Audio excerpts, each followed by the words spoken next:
Hello there, in Eutubius land. Well, we're still kind of working on this thing. It kind of looks like a, you know those things at the airport you look through? Put a big smiley face there and look like, you know, maybe I'm making a robot or something. This is, oh, this is frickin' Jeep, and I'm John, and welcome aboard my multitude of messes. A lot of people left comments on this thing, and one said it'd be easier to put the sawdust drag on. My gosh, that sawdust drag, that's what I want, but I don't know. To get there, it's a long ways from getting there. This seemed quick and simple because I want to get this mill running, and I don't like climbing underneath there getting the sawdust out. So this might vacuum it out. These, I have no money in this, okay? This was a big round piece that I had one of these sticking out of it, and I cut it in a different thing so I could cut this in half and make another suction line, and it just happened to be, this is 7 inches, and this is 6-inch pipe down here that you're looking at that maybe you can't see. But the 6-inch pipe, now you can't see it. The 6-inch pipe there, okay, it's got a I don't know what you call it, a flared in, and this is not very flexible pipe. It's got a, oh, you can't see that. Got a flared end on it, and I guess you could see a little bit. Got a flared end on it, which will go over that. Now these are 20 foot long. They were for a project that I had, my gosh, so many years ago in the Jeep barn, or where I keep the Jeeps. Okay, that's where it was. And when I originally built that barn back there, the water would come down off that hill and run through that barn. And so I went and got this, and I got a, I don't know, a drainage square, I don't know what they call it, a sink, I don't know what they call it, but I got that, and I got 4 pieces of this, so I could, and I already had free drain tile and stuff like that, so it was all cut up, so it would come across the back of it into this box, and then this would come off that, and it was enough to get it across the road. So once I dug that hole in the back, it never, in all the years that I've had it back there, it's never flowed through that creek again. So maybe when I dug down, I hit into a rock bed or something like that that just absorbed the water, but I've never had water go through there again. So this has just been sitting there, and it's been sitting there for so many years. I even sold a piece of it to somebody because I didn't use it. So I have 3 left. So I was thinking 1, 2, 3 was kind of the plan, but I didn't have another 7-inch ring and didn't feel like getting any money into it, going to the local fab shop, steel fab shop, and spin me a ring. So I figure I'm going 2, and then I might go 1 6-inch one with a very flexible hose. This is drained. It's smooth inside too. Now one thing that bothers me, besides all the squirrel eating holes in it,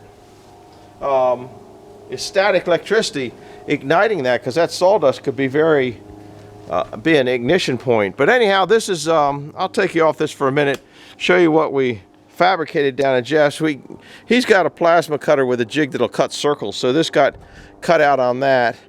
And then I put these, I guess you saw me in some of the shorts cutting these angle pieces, but my problem is, if you see down here, see how far that one is away from this one is a 1/4 inch, which I wanted to slot these, but I didn't have a 1/4 inch end mill, so I might order a 1/4 inch end mill and take these back off. Then I also might put a hole in there. I showed us short drilling the holes in these things, so I might drill holes in those, because I was worried that I couldn't get in there to put a bolt in there. And then the next thing I was worried about is restriction of flow, but as you can see, it wouldn't have any restriction of flow at all,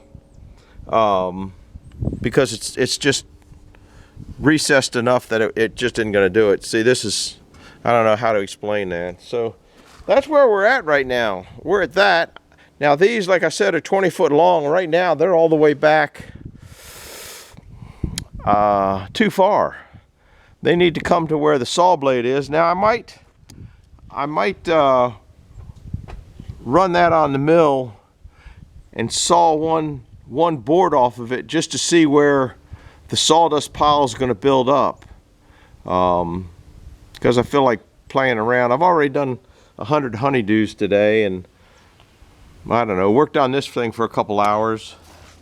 It's still very muddy down here, as you can't really tell. I slipped over there a minute ago, but that's what I'm working on. So with that in mind, the sawdust drag, to give you an idea what the sawdust drag has to be done, well, I guess I got to go around the other side or climb through. You know, I ain't just agile enough to just climb through there.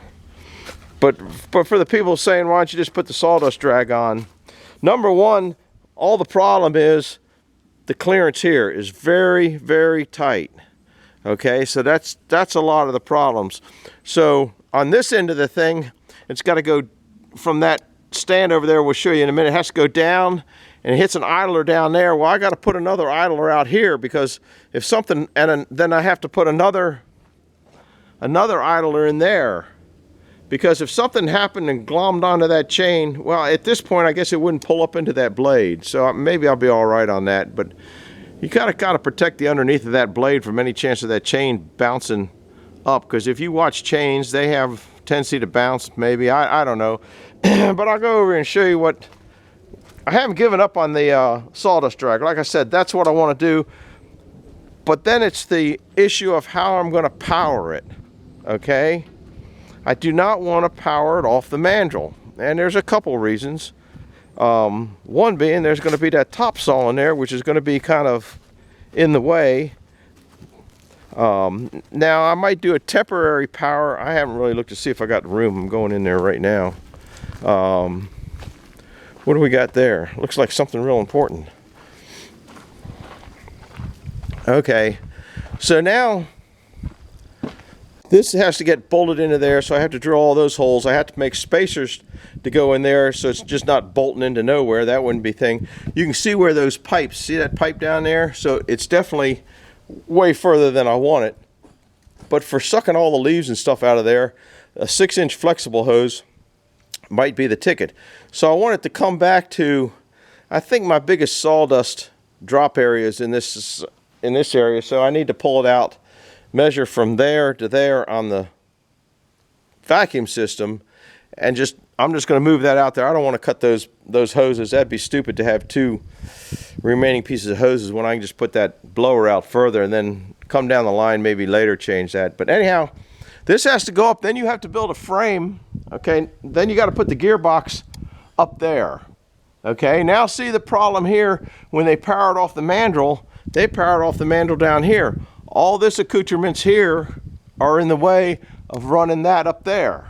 So I have to come with an alternative method of powering that rather than just running it off the mandrel.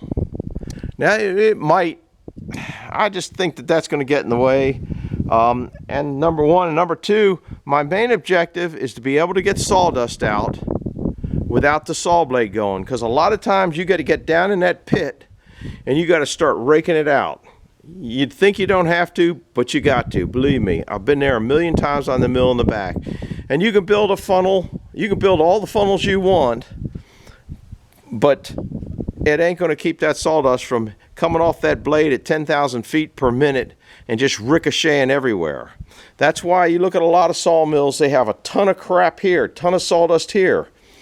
Now here we built the rack in there. It's sawdust is probably your biggest problem. The slab woods you can kind of deal with.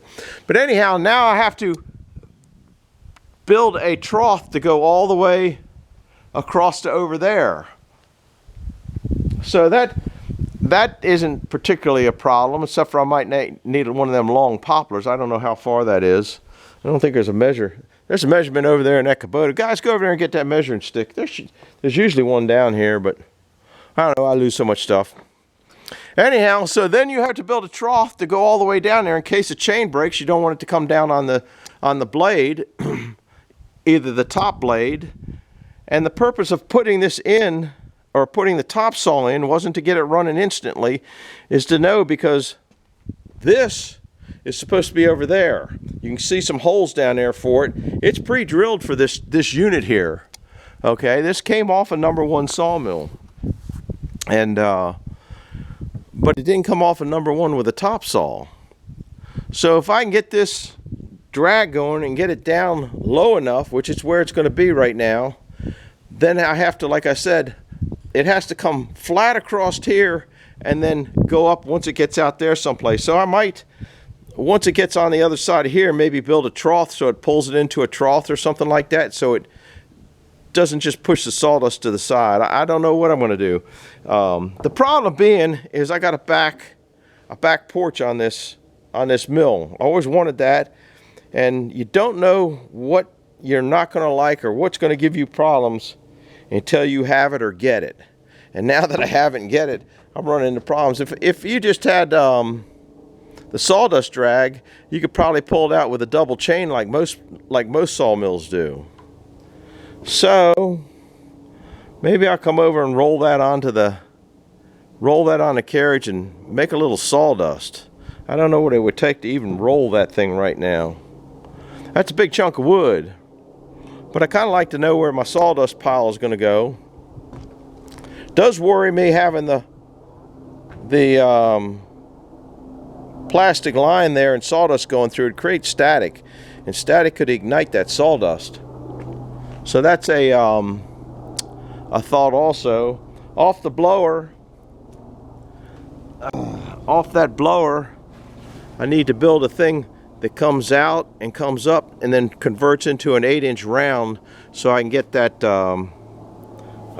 spiral ducking or something like that. That's what Mark gets. But for in the ground, that stuff would probably just rust right out. So I don't think that I'm interested in that. And plus, that would cost money. So if this gets it out for now, and I can get up and just shoot the sawdust over in the woods till I can get the chain going, I'm fine. Also, I got to put a pole out there for that chain drag, which that's not a big issue. That's probably the easiest thing of all of it. So that's why when somebody says, just put the sawdust drag up there, you know, that'd be easier than putting the blower, I kind of don't think so. So maybe I'll keep you long. We're only 12 minutes. Maybe I'll run that on there. I don't know. I don't have any cant hooks down here. It just take me. Now see, that's where if I was editing, which I got to learn how to edit one of these days, I would do that. I would just, okay, break away, go get all that crap, then come back and roll this thing on. It's not a very good looking log, but it should be able to get not there, not there, not there, not there, not there, not there, not there, not down there, in. Got quite a bit of a swell. Big knot here, but it's what I got brought. So I haven't decided. Then everybody's going to say to turn it. Okay, so don't even forget about this, because Wayne just put one in down at his place. Oh, you have to put a winch up there. And I've gone through this a million times before. Okay, that log there probably weighs in the vicinity of 5,000 pounds. Okay, if I could put a beam down all these up there and start pulling. Now, it's not going to take 5,000 pounds to roll it, but if you got into a flat, it might take more than you think to kick it. Now, Wild Wayne, they don't have a 42-foot span. This is 42 foot here, okay? So he's got the ability to, on this side, which I can too, I can go direct to ground. So I could put something up here, a big beam, and then make a beam like, but over there, you don't have any extra support over there, guys. And trusses are made for a push, not a pull, if you understand that. So don't be putting a bunch of that stuff in the... I get an awful lot of weird comments. I apologize to the people that make good comments, but I get an awful lot of stupid comments. I mean, seriously stupid comments. And I don't know if maybe stupid might not be the proper terminology. I'm not real known for a good terminology, so I apologize about that too. But a lot of comments are maybe just not thought through, or uneducated comments, or lack of knowing what's going on. So if you're going to leave a comment, make sure that you're maybe knowledgeable in the comment that you're leaving, that you're not just taking a swing at the moon. Some comments are good. I've worked on some comments. So yeah, if you okay, then you put your, you'd have to, I could direct pull it off that, but you'd have to put it where your carriage is always in the middle, in the same spot is where you'd have to locate it, which I guess Wild Wayne, if you take a chance, Wild Wayne, those guys put in a winch over there, kind of like, I think it's Wallace Farm. I don't know. It's a gentleman and his wife that do a lot of sawing. But this is a 42-foot span here. That's so I can bring a 40-foot log in here if I want and saw it. Don't know if I'll ever have the call for it. And this is why there's a gap in between, because then I can bring a loader right in between these two logways, okay, and set it on there. If I want to turn that log with a loader, I can turn that log with a loader if I really want. Okay, so don't think I don't have capabilities. I could bring the pterodactyl up here and roll it with a pterodactyl, but you start bringing big heavy equipment in, and you're working a little lever that doesn't know it's got any kind of bind on something, and you're going to break something. And that's why I don't generally use equipment to turn stuff. I might have to do it with this one, but I kind of don't think so. I've sawed logs in the mill in the back this big, in fact bigger than this, and it just takes a little more time, a little wrestling, but you know you're going to do it. So it's the way it is. Anyhow, that's kind of an update on trying to get sawdust out of this sawmill. Don't know what else there is to say. Also, if I was to put a belt on this, now think about this. If I was to put a belt on this, that means I got to put a pulley on down there, right? The pulley has to be either in that location or that location. So the pulley would come up and hit that. Well, let's say this wasn't even here. Let's say that top saw wasn't even here. So now I put a pulley in there. To just put the pulley on there, now the thing is I got a split pulley. See it down there? I got a split pulley to run that thing. So I could put that on there. But now think what it's going to take to get the belt on there. You got to undo that whole smear of stuff there.